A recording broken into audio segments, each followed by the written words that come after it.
മദ്യലഹരിയിൽ സഹപ്രവർത്തകരെ മർദ്ദിച്ചെന്ന പരാതിയിൽ നിലമ്പൂരിൽ 2 വനംവകുപ്പ് ഉദ്യോഗസ്ഥർക്ക് suspension. Vaniyampuzha forest station deputy range forest officer T Ajikumar, beat forest officer Tijo Joseph എന്നിവരെയാണ് അന്വേഷണ വിധേയമായി സസ്പെൻഡ് ചെയ്തത്. ശാന്തകുമാർ വെള്ളാൽ എത്തിച്ചേരുകയാണ് കൂടുതൽ വിവരങ്ങളുമായി. ശാന്തകുമാർ, എന്താണ് സംഭവത്തിന്റെ വിശദാംശങ്ങൾ?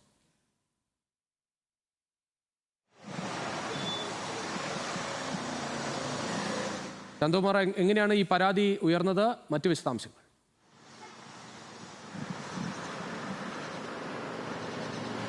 ഈ വനംവകുപ്പ് ഓഫീസിലായിരുന്നു ഈ മദ്യപിച്ചിരുന്ന ഈ രണ്ടുപേരും. ഡെപ്യൂട്ടി റേഞ്ച് ഓഫീസറാണ് ഈ അജികുമാർ, മറ്റൊന്ന് ടിജോ ജോസഫ്. അവിടുത്തെ ഇവർ രണ്ടുപേരും മദ്യപിച്ച് അവിടെ അതിക്രമം കാണിക്കുന്നു, ഇല്ലെങ്കിൽ അവർ തമ്മിൽ സംഘർഷമുണ്ടാകുന്നു എന്നുള്ള പരാതിയാണ് ഒരു ഫോൺ സന്ദേശം വഴി ഉദ്യോഗസ്ഥർക്ക് ലഭിക്കുന്നത്. തുടർന്ന് റേഞ്ച് അവിടെ നിന്ന് ഈ DFIയുടെ ഓഫീസിൽ നിന്നും അവിടേക്ക് പെട്ടെന്ന് അവിടെ പോയി പരിശോധന നടത്താൻ ആവശ്യപ്പെടുകയായിരുന്നു.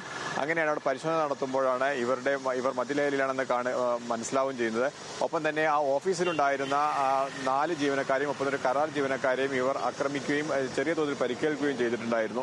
തുടർന്ന് ഇവരെ ഉടൻ തന്നെ അവിടെ നിന്നും ജില്ലാ ആശുപത്രിയിലേക്ക് വൈദ്യപരിശോധനയ്ക്ക് വേണ്ടി കൊണ്ടുപോയി. പക്ഷേ വൈദ്യപരിശോധനയ്ക്ക് നിൽക്കാൻ ഇവർ തയ്യാറാവാതെ ഇവിടെ നിന്ന് മാറി നിൽക്കുകയായിരുന്നു. ഈ മാസം 4-ാം തീയതി, അതായത് ഏതാനും ദിവസങ്ങൾക്ക് മുമ്പാണ് ഈ സംഭവം ഉണ്ടാവുകയും ചെയ്യുന്നത്. തുടർന്ന് പിന്നീട് വിശദമായ അന്വേഷണത്തിലാണ് ഇപ്പോൾ ഇവരെ രണ്ടുപേരെയും സസ്പെൻഡ് ചെയ്തിരിക്കുന്നത്. അതായത് നിരവധി ഗോത്ര ഉന്നതികളുള്ള ഒരു ഇടമാണ് ഇവിടം. അവിടെ മദ്യം കൊണ്ടുവരുന്നതിനോ ഉപയോഗിക്കുന്നതിനോ കഴിയില്ല. ഒപ്പം തന്നെ ഇവർ ജോലി ചെയ്യുന്ന ഡ്യൂട്ടി സമയത്ത് തന്നെയായിരുന്നു മദ്യപിച്ച ഇത്തരത്തിലുള്ള ഒരു അതിക്രമം കാണിക്കുകയും ചെയ്തിരുന്നത്. അതിന്റെ കൂടിയെല്ലാം അടിസ്ഥാനത്തിൽ തന്നെയാണ് ഇപ്പോൾ ഇവർ രണ്ടുപേരെയും സസ്പെൻഡ് ചെയ്തിരിക്കുന്നത്. രുചിഷ.